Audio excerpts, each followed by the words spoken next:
All right, welcome to Start Writing Quick Vocabulary and Poetry. Here are the words.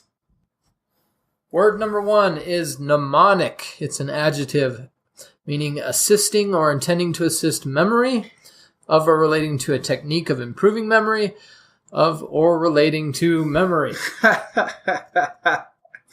Okay, examples of mnemonic.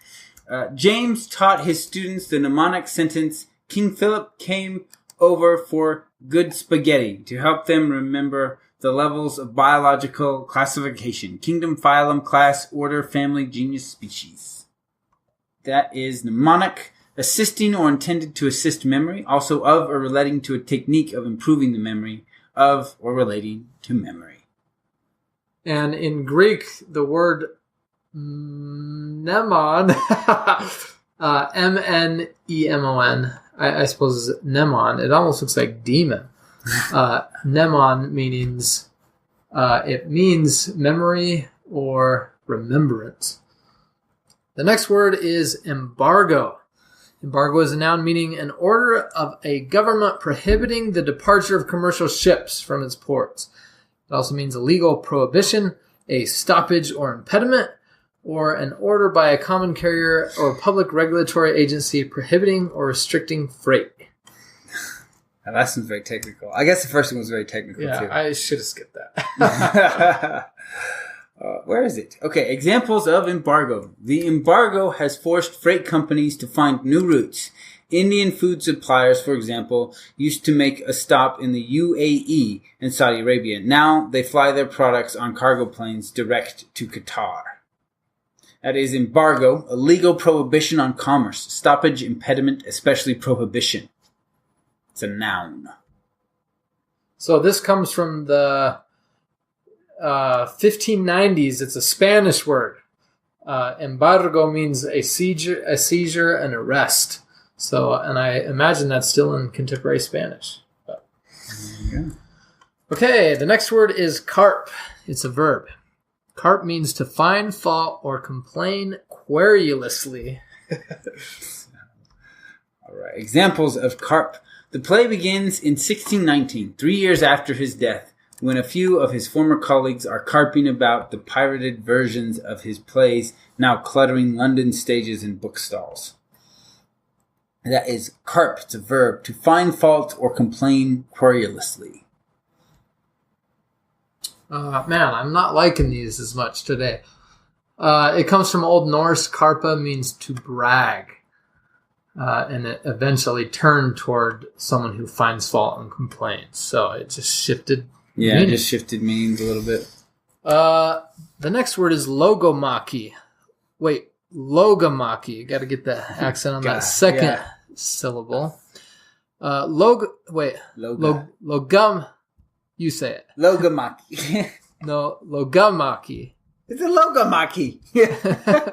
Well, this is saying the second syllable. Logomachy. Logomachy. That's what I'm saying. You said logomachy. Just read the definition. This is great.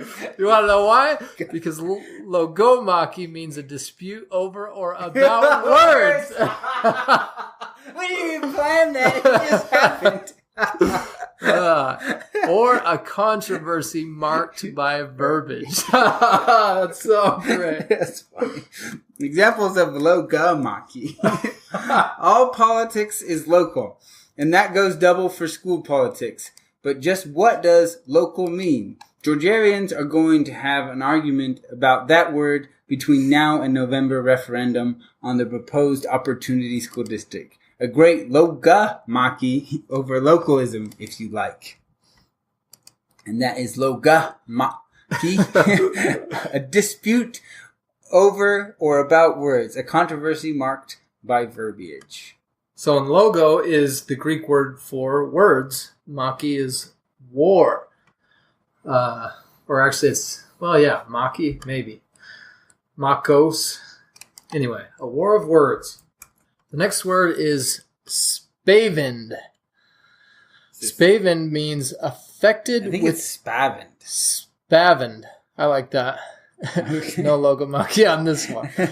Spavin means affected with swelling, old, and decrepit. Examples of spavined. The team is sadly spavined, and the new coaching staff will have to look to rebuild over the next couple of seasons. That's spavined, affected with swelling, old and decrepit, over the hill. It's an adjective. And this comes from a Middle French word that they would use when a horse is in need of retirement, basically. So if you're calling a person that, you're making a reference to them being an overaged horse. That's funny. All right, and here is the poetry. This week's poem is Oscar Wilde. Magdalene Walks. The little white clouds are racing over the sky, and the fields are strewn with the gold of the flowers of March. The daffodil breaks underfoot, and the tasseled larch sways and swings as the thrush goes hurrying by. A delicate odor is borne on the wings of the morning breeze, the odor of deep wet grass and of brown new furrowed earth. The birds are singing for joy of the spring's glad birth. Hopping from branch to branch on the rocking trees, and all the woods are alive with the murmur and sound of spring. And the rosebud breaks into pink on the climbing briar, and the crocus bed is a quivering moon of fire, girdled round with the belt of an amethyst ring.